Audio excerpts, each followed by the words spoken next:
Doctor साहब के यहाँ पर सिक्योरिटी में लगा था, तो मैं इज्जत भी चुका हूँ।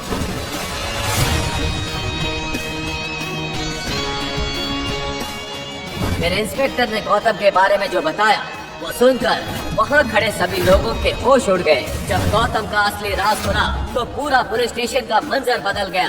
एक पल में जहाँ गोली की आवाज गूंजती थी वहाँ सब उसके सामने घुटनों पर गिर गए। इतने सालों से ये हमारे घर में नौकर पर क्यों रह रहा?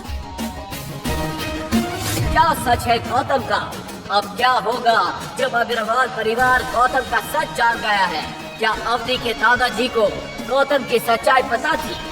क्यों करवाई थी उन्होंने ये शादी? गौतम के दिल में खुशी की लहर दौड़ गई। देखते ही देखते सभी ने कार की बात को अपने दिमाग से निकाल दिया था। कुछ ही देर में वो पल आ गया जिसका सभी को इंतजार था। रघुवीर पंडित अपने बेटे और अपने परिवार को लेकर अग्रवाल हाउस पहुंच चुका था। अग्रवाल हाउस के बाहर एक के बाद एक बहुत सारी महंगी कारें देखकर सभी की आंखें फटी की फटी रह गई। अगले ही पल नौकरों ने कार में से बहुत सारी महंगी ज्वेलरी, ब्रांडेड कपड़े, सैंडल्स और तरह तरह की चीजों का ढेर लगा दिया। इन सभी चीजों को देखकर रघुवीर पंडित की अमीरी का साफ तौर पर पता लग रहा था।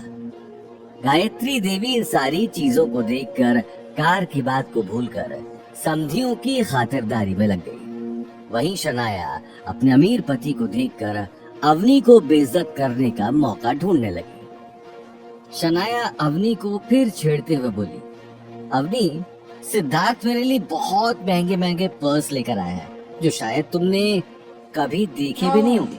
तुम चाहो तो उनमें से एक पर्स रख सकती हो। वैसे भी क्या मालूम तुम्हारा फटीचर पति तुम्हें कभी दिला पाएगा या नहीं। थैंक यू सो मच, लेकिन तुम्हारा ये प्यार मुझे बचपन से ही नहीं बचा तो अब क्या बचेगा? तुम्हारा बैग तुम ही को मुबारक, मुझे इसकी कोई जरूरत नहीं है। और हाँ, जब इंसान अंदर से ही खो मुस्कुराने लगी और अगले ही पल वहां से निकल गई। शनाया का चेहरा गुस्से में लाल हो गया क्योंकि उसके सारे पैंतरे उल्टे पड़ रहे थे।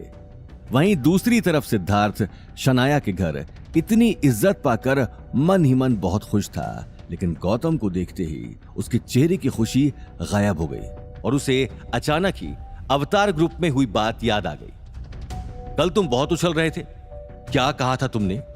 मैं अवतार ग्रुप में जॉब के लिए आया हूं, सच सच बताओ, तू वहां क्या कर रहा था? ये बात कहते हुए सिद्धार्थ गौतम की आंखों में आंखें डालकर देखने लगा। सिद्धार्थ की बात सुनते ही गौतम अपने आसपास देखकर मुस्कुराने लगा। मैंने तुम्हें कल भी बताया था कि मैं अवतार ग्रुप में जॉब के लिए आया था। शायद तुम्हारी याददाश्त थोड़ी वीक है। ये बात सुनते ही आसपास खड़े लोगों का ध्यान भी गौतम की तरफ चला गया। वहीं शनाया को उसी वक्त गुस्सा आ गया और वो अवनी को देखने लगी।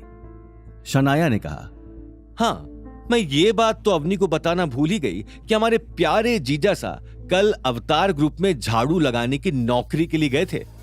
शनाया की बात सुनते ही सभी जोर जोर से हंसने लगे।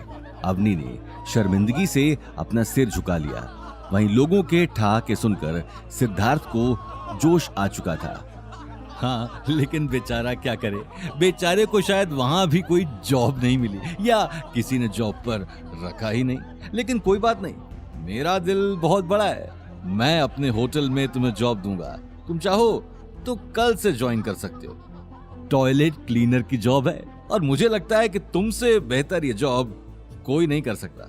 और तो और, मैं तुम्हें महीने की 15,000 सैलरी भी दूंगा। 15,000 तो तुमने